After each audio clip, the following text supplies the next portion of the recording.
Las Vegas with professional gambler Bill Krackman. Kenny, what do you have for us? Yeah, Reese, a lot of our fans would love to be what Bill is, what you put on your federal tax form, professional gambler. Absolutely. They don't have the nerve to do what you did. How many years ago?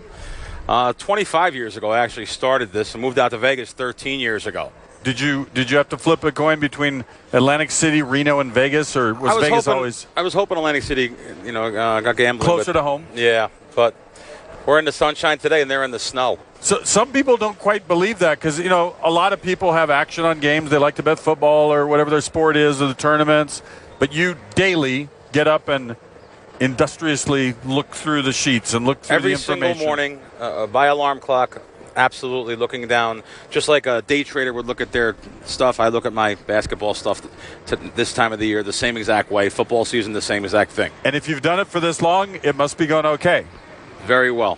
Very well. Is the NCAA tournament the biggest event for you, or is there another actually one that not? supersedes? The beginning of the season in NCAA is actually an easier time of the year when they don't have the ratings so good, the power rankings. It's a softer time of the year because not everybody knows all the information. Just like this tournament, through the tournament, every seed, every ranking, every single thing comes into play as the tournament goes more and more to the Final Four. It becomes harder and harder. Therefore, a guy like me, Bill Krackman, I bet less and less, if at all.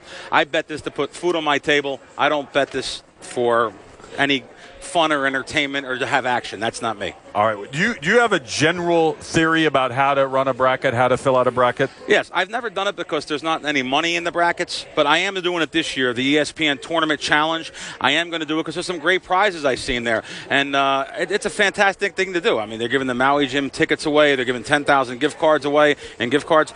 I don't do that, but my suggestion to anyone, I'm going to do it myself. I am going to fill this out. So you have to think outside the box. You don't want to think exactly like everyone else thinks. It's like a poker hand, Kenny. So therefore, if you and I are sitting down at the poker table, you're playing versus me, you look up at your cards, you look down, you're deciding the bet size, you make a bet. I have to decide now if I should be in the hand. So now I have to actually decide what cards you have. I think you should put your opponent on what hand they have in this particular thing. Everyone picks number one pick, so you don't want to do that. You want to think outside the box. But it's pretty rare. 16s don't beat one, so you got to get them through the first round, at least in some cases. You do. Oh no, although number one seeds, of course, I have advancing. As a matter of fact, in my opinion, Gonzaga has the easiest number one seed, and Villanova has a very tough number one seed. They may have to go through Florida, Virginia, of course, Wisconsin, which may give them trouble. So you have to think about that too. Without giving away the store, but yet give away the store, is there a long shot in this big field that you're willing to take a stab on and be that different guy? I think West Virginia can be a long shot. I know it sounds crazy, but they blew out Baylor and Kansas at home, and I think they can possibly be a long shot for this whole tournament. What happens so many times, people are always talking about their brackets are already ruined and it's only Thursday night. You need to get a lot of teams out to have more chances as it goes on. Are there some scary games in the first round that we need to be aware of? Well, I know people are going to say, oh, my God, how can that possibly be? I think to look at some teams in the first round, think about SMU, too. They're going to play USC or Providence. They have to they're going to have an easier schedule because they're going to play a game. They have to come back in 2 days, less than 30 hours, and play again. So think of that. Wichita State's a great 10 seed. I think they're a good chance to, but you have to think a little bit outside the box too. Florida being a huge favorite, but you never know, they can lose. Being a 10-point favorite, these teams can lose. So yeah, there is some underdogs that I absolutely do like going into the. As a public service, would you put out your bracket on Twitter just to give?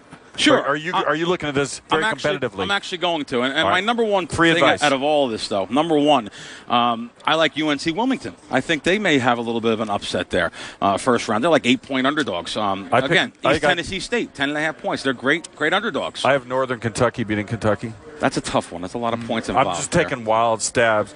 Hey, Reese Davis, I heard you got a Pop-A-Shot challenge going on. Is there any action on that? Going to lay odds on that, Kenny. I'll put LaFonso Ellis at minus 150. How about that? I don't know what that means, but you probably do. Yeah. Yeah. The underdog looks like the better chance. You have to take the odds, and when you're talking about a matchup like that. Billy, thanks for the advice. Good help here from a pro, Reese. Thanks, guys. Kenny, Bill. There is a 3-point favorite.